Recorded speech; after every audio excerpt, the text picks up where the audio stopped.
Un micro-technicien, aujourd'hui, c'est quelqu'un qui travaille dans le petit, hein, donc en fait dans tout produit ou en sous-ensemble qui peut tenir dans une main. Les professionnels qui font appel à nos services sont les professionnels dans le milieu hospitalier, donc les ingénieurs, les techniciens biomédicaux. Donc ils nous envoient leur matériel endoscopique. Par exemple, je vais vous donner un exemple, c'est un endoscope, c'est ça. Hein, ça c'est un laparoscope, une discipline cystoscopie.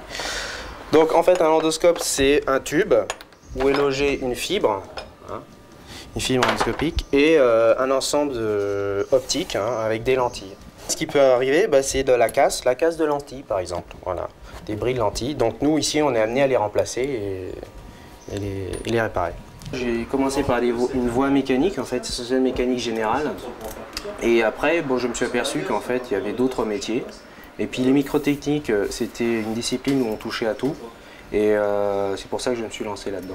J'ai fait un bac micro et puis un BTS microtechnique.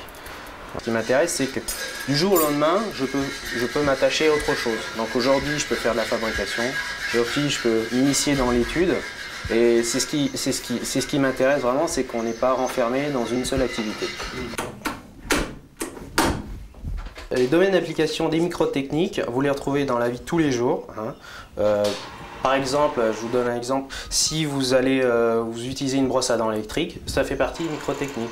Si vous vous rasez aussi, c'est microtechnique. Tous les ensembles que vous avez chez vous, par exemple l'électroménager, hein, les petits robots, toutes les machines, les mixeurs, c'est des microtechniques. Aujourd'hui, je fais du SAV, demain je peux faire du support à la vente, voire devenir chef d'atelier.